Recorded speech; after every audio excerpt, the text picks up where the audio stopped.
Welcome to the Architect My Business podcast. I'm Aya Shlachter, your host, founder, and CEO of MGS Global Group. We provide architectural drafting and rendering services for busy firm owners and designers. Recently, we added new services such as bookkeeping and digital marketing. I put aside my dream of being an architect and pivoted to serve architects. Since then, I've never looked back. MGS Global started as a part-time gig when I was a new mom drafting for architects in New York City. Now we serve small to large firms and publicly traded companies in retail and hospitality. The best part, I get to help architects maintain a better work-life balance so they can do more of what matters most. From starting out solo to now leading a team of over 45 and growing, I've learned a thing or two about making a business thrive. Whether you're thinking of starting, already managing, or want to take your business to the next level, this podcast is for you. Each episode is packed with simple, actionable tips in leadership, people, marketing processes, and of course, profit.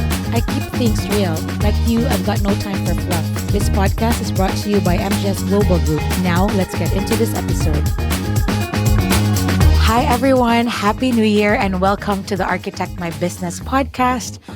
I know it's been a minute since I've done my podcast, but a lot happened in 2024. So I'm back and really excited about this episode, the first episode of 2025.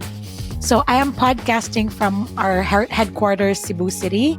I'm Aya Shlachter, host of the Architect My Business podcast and CEO of MGS Global Group. For those of you who don't know, MGS Global Group is a construction documentation company where we partner with AEC firms to help them with their construction documentation. And we're here at our headquarters in the Philippines where all of our architects and BIM specialists they're right outside. So I'm excited to be here. Also, a few updates. I will be speaking at the PodFest in Orlando. I don't know if you've heard about PodFest, but it's the biggest and longest running podcast expo in the world. A friend of mine, Chris Krimitsos, the founder of PodFest, started this 11 years ago. And I'm really excited to be there because we are going to be meeting a lot of content creators and also, small podcasters like myself to share and learn knowledge from experiences of our podcasting and how podcasting has, helped us personally, professionally, and in the business. And, that's exactly why I started the Architect My Business podcast so that we can all learn, share, and grow. So I'm excited to be a speaker at that conference in PodFest Orlando. Some updates too. Last year, 2024 was crazy year. A lot of travel. For some of you who know me, I travel a lot for conferences. I speak in a lot of the events for the AIA. I travel back and forth to Asia, and also visiting my clients all over the US. But, I just had a little bit of a wake up call this year because I realized my daughter, who is 17, is going to college next year. And I'm getting a little sad. I'm getting sad because, she's going to leave me and going to college. So I'll try to kind of stay home a little, travel less and spend more time with my daughter, Anna, and do college tours, which is, I'm sure a lot of you moms who've had kids who went to college, the feeling of, your daughter leaving, to find her own identity and like explore the world. So that's what's going on. Also this year, I'm going to be turning 50. It's going to be a huge milestone. I can't believe I'm going to be 50 in November, and it's a ways back, but this is my golden year. But to be honest, I actually don't feel that old. So let's just keep it at that. So like I said, instead of trying to do a recap of 2024, I wanted to share my thoughts coming into 2025. I know in my previous podcast, I talk about, all the things that happened in 2024, but I'm moving into 2025 with a different outlook. End of the year in 2024, the last 6 weeks, November and December, I actually took a little bit of a pause and a break of keeping on doing things because I had a lot of family visiting Cleveland where I live. And it gave me a lot of time to reflect and really think about what's going to happen in 2025. For the first time in my business life, and I've been in business for like over 17 years, I actually felt a little stumped because I didn't know what's going to happen with AI. I'm sure you all know that, AI is coming and it's changing, the way we work and live. And so I don't know how to plan for my business and do all the things. Even though I had a planning session, I couldn't put my fingers around it. Like I couldn't figure out what it is that I need to do to succeed in 2025 in terms of business planning, capacity planning, pipeline planning, marketing, and all that.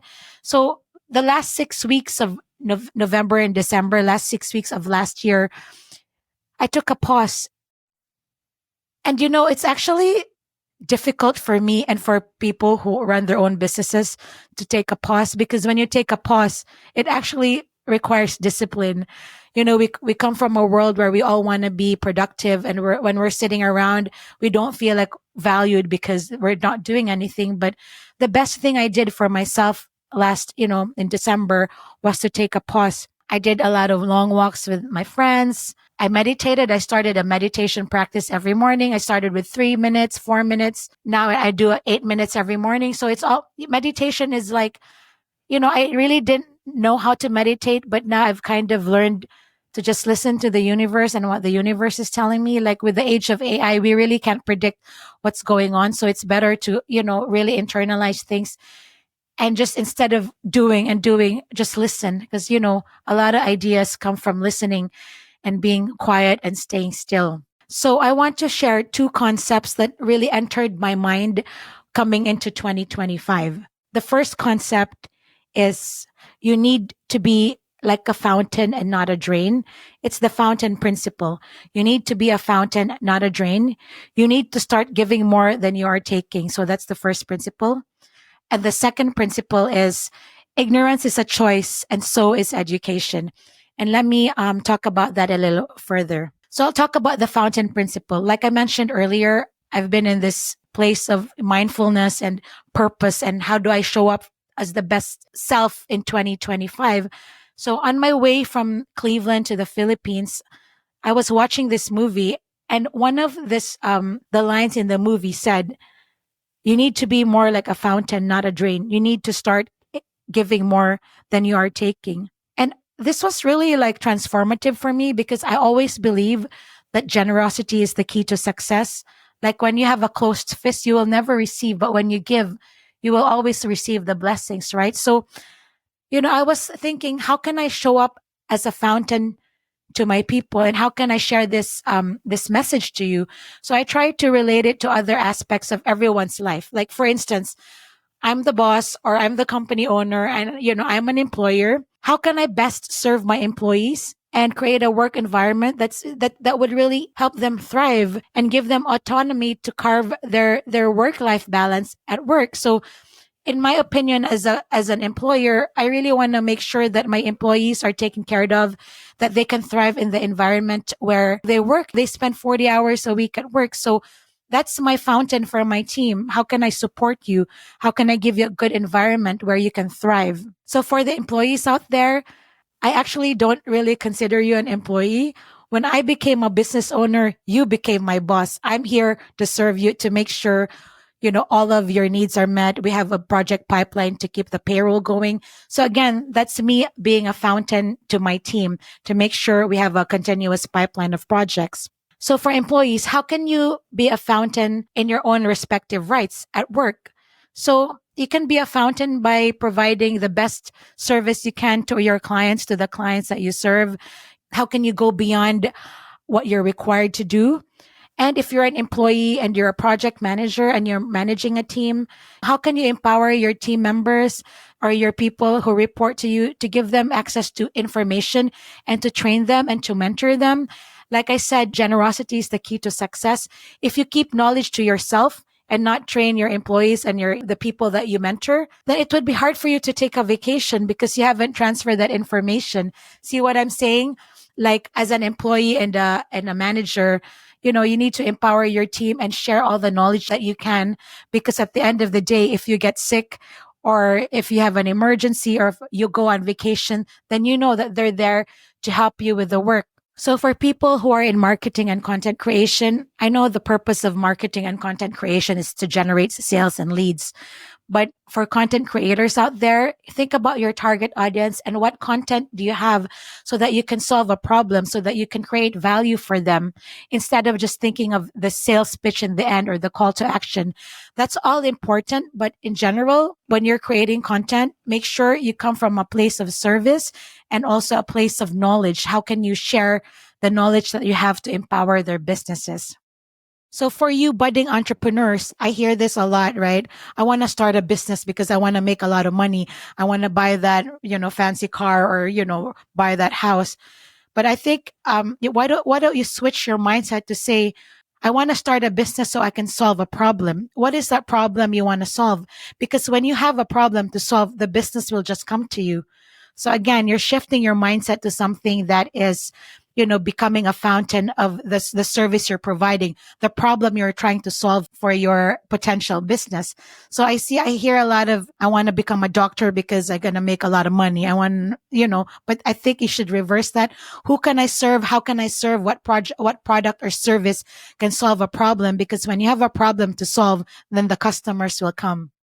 So for the salespeople out there, people who are in sales and lead generation, I know you have a quota, right? And you need to report to your boss and make sure that you've met all the meetings and this. But how about if you show up with a mindset of creating connection and genuine connection and interest with your potential clients, instead of just having transactions for your potential clients and customers, right? So instead of just seeing a person as somebody who's giving you money for sales for your company, what about creating real connection and really caring about your customer on a deeper level, like again solving the problem, right? The thing is, I've been to a lot of networking events, and a lot of the salespeople just want to pitch and close a deal, get on a discovery call. But what about, start with asking about their hobbies or what interests them? Because when you create genuine connection, people will want to buy from you. So again, you're coming from a place of generosity and curiosity for your clients. As a business owner, don't get me wrong. I run a business, right? And people will say, how can you be a fountain all the time when you're a business owner? Is that even possible? So as a child, my father always told me generosity is the key to success and give till it hurts. And I was like, how is that possible? Like during COVID, I actually gave till it hurt because my bank account dwindled because we didn't have any clients. So I really did give till it hurts because I have employees to pay, right? But at the end of the day, the blessings just came back tenfold. Like our company has grown over 400% since COVID because I don't have a scarcity mindset. So when you come from a place of generosity, everybody wins. So one of my favorite quotes, and I know it's really like I say this every year, almost every new year. This is like, I always reiterate this in a lot of my LinkedIn posts. It's by Viktor Frankl. He says, don't aim for success. The more you aim for it and make it a target, the more you're going to miss it. For success, like happiness, cannot be pursued. It must ensue as the unintended side effect of one's dedication to a cause greater than oneself, or as a byproduct of one's surrender to a person other than oneself. So for business owners who have abundance in their careers and their businesses, the reason why we're abundant is because we're not chasing the money. We're making sure we provide best results for our customers and problems that we have to solve. So just keep that in mind, right? So I wanted to end this part of my concept of the fountain principle. Ask yourself, how can you be a fountain in 2025? Whether as a mom, an employer, a spouse, an employee, a project manager, sales, ask yourself, how can you be a fountain in 2025? So this is a perfect segue to the next concept I'm going to share, because the next concept I'm going to share is about taking ownership of your growth. So I came across this podcast, and the podcast host mentioned ignorance is a choice. I was like, whoa, that's really powerful. But I added it to it. Ignorance is a choice, and so is education. So for some of you who don't know me or, what I do, I actually launched a new podcast called AI for Architects, which is why I haven't really podcasted a lot for the Architect My Business podcast. I launched a new podcast last year. And I'm like, do I really need another podcast, right? It's like, wow, too many podcasts. But when I talk about ignorance is a choice and so is education, this idea of a podcast came really because of AI. I was AI curious early last year and really exploring all these AI tools. And I was like really curious. But soon after, I became AI anxious because I was afraid of what AI was going to do to the architecture profession, to my job. And I was like panicking. So one time I had a talk with my friend Chris Kermitzos, the founder of Podfest. And I told him that, I'm really worried about AI, that it could disrupt the industry. I don't know what's going to happen to my business. And he said, Aya, just start a podcast. So this is why I started the podcast, right? I didn't want to be ignorant. I wanted to be educated so I can learn and see how I can pivot for this year. So this is why it's good to stay quiet. It's good to really reflect, because if you keep on going, doing the things, you're going to miss all the things around you. You're going to miss that AI is actually really happening so fast, right? You need to be aware of your surrounding 360. So that's why I started the podcast. And do I have a lot of time to do this? No, but again, I chose education over ignorance. So because I started the podcast, I assembled and I activated a team in MGS Global to review 50 AI tools so that we know how to integrate AI into our drafting work processes, right? And as a result, I started the podcast and started sharing use cases of the tools that we're using, because if I win, everybody wins, right? We can all win together. So this is one of the things of education is a choice, and ignorance is a choice as well. So when you have education and when you educate yourself, education is power, knowledge is power.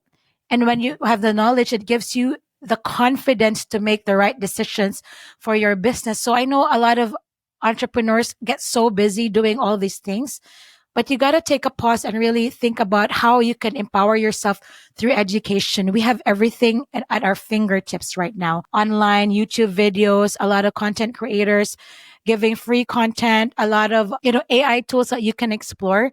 So start learning. So one of the things that I want to ask the architect, since, this is the Architect My Business podcast, is how do you stay relevant in the AI era, right? So how do you educate yourself right now to stay relevant and to future proof your business in the AI era? As a person who's really, took a deep dive on the AI tools, it's a little bit scary because there are a lot of AI tools that can really democratization of design, right? Anyone can use AI tools to design. I just reviewed an AI tool yesterday, Veras, where you can take a picture of your existing kitchen, put it on the web-based app. You don't need, to buy software, and it has 30 preset designs that you can see. So that leaves us with what is the value of an architect. So these are the things that I want you to start to think about, right? What kind of tools there are to help you accelerate your business, and also to watch out for, because you could be losing customers with new AI tools that are democratizing design. So that's why education is really important, to try to find new business models so you can pivot and maybe integrate AI into your practice. One of the things too that I wanted to share about, education is a choice. Ignorance is also a choice. Is, most architects, we are so busy doing the things at the office, creating construction documents, talking to clients, responding to RFPs and things like that. But we must remember that with AI tools, everything can be streamlined, but architecture is still human. So I think instead of focusing your time on just your drafting on your computer, why don't you try to pick up the phone and talk to your clients or go to that event? I know a lot of architects are introverts. I myself was an introvert. I still consider myself an introvert. I didn't like going to events, but you know what? Now at the age of AI, we need to create connection. We need to create our own experiences with interacting with other people, because that's our unique value we can share in the world, right? AI cannot experience what we experience, and AI has no connection to human beings. So as an architect, I think it's good to start reaching out to people, going to these networking events and building connections with your community that could potentially be your clients. Like I said, we have everything we need at our fingertips. There's no need to be ignorant. If we can spend 8 hours a day working on our business or working on drafting and responding to RFPs, we can spend 30 minutes a day of learning about AI or business or a new tool, or read a book about, business development or things like that. So that's one thing that I wanted to impart with the audience, is if there's one thing that you want to learn, why don't you try learning? Especially AI is where I really want a lot of people to focus on, because I wanted also to invite you to my podcast. If you have any use cases and you can share that with my audience, please reach out to me. Like I said, knowledge is power. When we share our use cases, we can all learn from each other, because AI is really new in architecture industry. And the more we share, the better, we are, and we can all uplift each other. So, as we're wrapping this podcast, I just wanted to ask you, what are your goals for 2025, right? I'm sure we all have goals for 2025, and a lot of us want to level up, right? So, obviously we all want to get better, whether it's mentally, if we want to empower our minds, our bodies, and our businesses, we all want to get better every year. So I just wanted to mention that ignorance is no longer an option, especially coming into 2025. And if you want to really level up, I really like this quote that I read from this book. If comfort is your goal, mediocrity is the result, right? And a friend of mine, Jim, said, your fear is going to limit you and keep you safe. So you have to always step out of your comfort zone, because learning happens when we do that. I know it's so cliche, but it really does. If you want to really level up your life and your business, you got to step out of your comfort zone. For a business owner who's afraid to grow their business and not hire an employee, maybe now is the time to hire your first employee. Again, the fist, right? If you're tight-fisted, you will never receive. If you provide employment opportunity for others, you'll be surprised. You'll be able to get more projects. And I'm speaking from experience because, like I mentioned, our team has grown significantly post-COVID. So if you want to start your own firm, launch your podcast or YouTube channel, public speaking is the worst and the hardest thing anyone can do. Trust me, I still get nervous whenever I start or when I hit record. But if you're trying to launch your podcast, show up more in social media, or go on that family trip or a meditation retreat, or, learn how to invest, learn about finances and financial planning for your business, or run your first marathon or race. Why not, right? Like, again, growth always happens when you step out of your comfort zone. I always say success is decisions away, not years away. So what decisions can you make now so that you can have a very fruitful and meaningful and leveled up 2025? So again, success is decisions away and not years away. So if you want to level up for 2025, you got to decide to do the hard thing. You got to really take the first step and take action. I'm the same way. There are a lot of things I want to do in 2025 that I will talk about in the next episodes. It's going to be difficult. It's going to be, hard to do, but you got to do it so that you're able to grow. My friend Chris actually has a book called Start Ugly. You never see a content creator see their first video and they're polished. No, you see them messing up and all that. Again, you start ugly because at the end of the day, it gets easier, right? So to end this podcast, just wanted to say, start becoming a fountain and choose education over ignorance. Thanks for listening. Please share this episode to your friends and colleagues or whoever can benefit from this podcast. It's really great to be here again. And till next time. Thanks for listening to this episode of the Architect My Business podcast. If you want more, head over to architectmybusiness.com for more episodes, show notes, and links to everything mentioned in this episode. Don't forget to catch our mini shows, Her Space, Ask Aya, and our main show, Architect My Business. If you enjoyed our episodes and want to hear more, please leave us a rating and review on Apple Podcasts and Spotify. Your feedback really helps us grow. Stay tuned for the next episode. Bye!